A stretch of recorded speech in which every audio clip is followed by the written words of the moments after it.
my favorite brain presentation, the amygdala, fear, and rock climbing.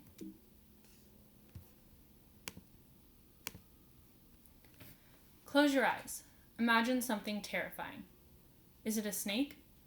A spider? Are you standing at the top of a high building or on the edge of a cliff?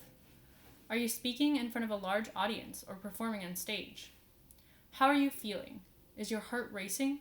Is your face hot and flushed? Are your palms sweating? If you've ever wondered how this process works, it has a lot to do with my favorite brain part, the amygdala. The amygdala is a small almond-shaped gland in the brain, made up of a group of nuclei, each of which is a cluster of neurons. And you can see the amygdala in this picture here, this little purple thing. The amygdala plays a role in the recognition of fear, triggering the fear response in the body, fear-based learning and behavior, and contributes to some other sexual and feeding behaviors. So there are different pathways of input and output to the amygdala. So there's the short pathway and the long pathway for sensory information getting to the amygdala. So the short route is when stimulus comes in through the sensory organs and the thalamus will route it straight to the amygdala. So that's the short pathway. And then the long pathway is when the stimulus comes in, is routed through the thalamus, through the sensory cortex, and then to the amygdala. So that's the long pathway. The amygdala then will send signals to different parts of the hypothalamus and the brainstem, such as the medulla, that will control and mediate the physical symptoms of fear. So that's what you're feeling when you're feeling that elevated heart rate, the flushing of the face, the sweaty palms, things like that. So fear learning and conditioning. It's a form of Pavlovian conditioning in which a neutral stimulus is paired with a naturally aversive stimulus that triggers a fear response. And through repetition, the initial neutral stimulus will elicit that same fear response. So this is similar to the Pavlovian typical dog experimentation with the bell and the treat, but in this case, instead of food or a positive unconditioned stimulus that's happening, it's a negative one. So in this case that you can see in the picture, it's a shock. So the mouse is getting a shock, and then it's hearing this tone when it gets the shock. So now the mouse is going to fear the tone and not just fearing the shock, because he's anticipating the shock when he hears the tone. So this happens in humans in a much more natural sequence. So if you're thinking of fearing social situations, if you got up on stage, had a terrible experience, and were extremely embarrassed, now every time you have to get on stage, you're going to get really nervous and afraid because you're remembering that feeling you had. Or being afraid of a dog because you were bit by a dog as a kid. Those things are this same concept, just in a more natural way. How about when something goes wrong? So these are different ways that amygdala dysfunction and different diseases and conditions can cause abnormalities in the brain and in the brain's response.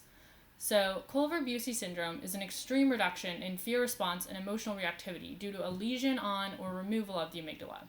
So this is a much more rare happening, but if the amygdala has to be removed for some reason, or there's a big lesion on it or something, what researchers have actually seen is just an extreme reduction in fear and an extreme reduction in emotional reactivity. So when this experiment was done on mice and rats, instead of mice being afraid of cats like they normally would be because cats are a predator, the mice with their amygdalas who had the large lesions on their amygdalas would just crawl all over the cat while it was sleeping.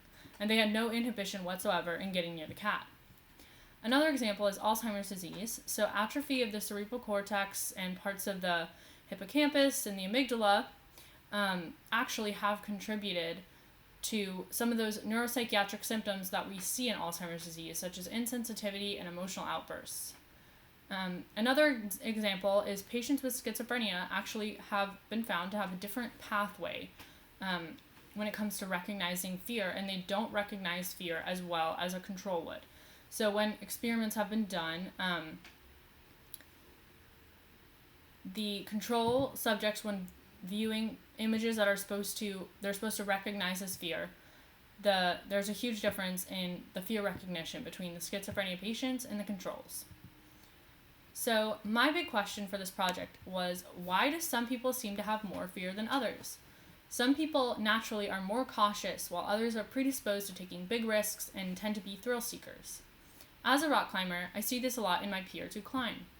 Some have no inhibitions about climbing tall routes, but are afraid of bouldering, which is a type of climbing where you will climb short routes, but with no rope so you can fall, but you'll have a pad underneath.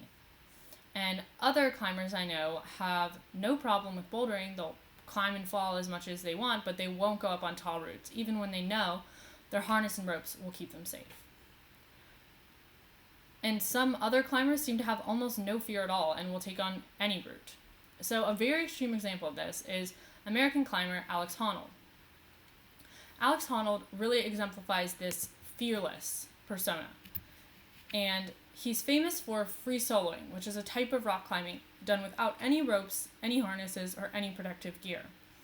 So he's probably most famous for climbing big walls. He has climbed some of the biggest walls in the world, perhaps the most famous being El Capitan in Yosemite, which he free soloed in 2017. This is what the movie Free Solo is based on. It's a documentary about him climbing El Capitan. And it seems I wasn't the only one wondering if Honnold's lack of fear was related to differences in his amygdala. In the documentary Free Solo, a film made about Honnold and his climb of El Cap, some doctors looked into it. So researchers took a functional MRI of Alex Honnold's brain while he viewed various images that trigger fear and fear recognition in average control. In Honnold's case, only the areas of the brain that dealt with visual processing and visual sensory input were activated, so his amygdala was not activated. So when compared with a control who was another serious male rock climber of his age, so not a regular control, another control person who would definitely be considered a risk taker, someone who doesn't have a lot of fear in his same demographic, Honnold's scans looked completely different. So you can see Alex Honnold's brain on the left here, and the control on the right. So Alex, right at that cross section is where the amygdala is. So you can see in the control, the amygdala is lit up because it's processing the fear. And in Alex Honnold's brain, nothing. Only the visual processing is happening. So the question is this abnormality the reason that Honnold is able to attempt what most people's brains would not even allow them to begin to do? We don't know. But it does seem like it's certainly possible. For the rest of us, we'll have to keep continuing to use strategies to overcome our fears, but at least we can feel a little bit more at ease now that we know all about the amygdala, whose role is just trying to keep us out of danger. Thank you.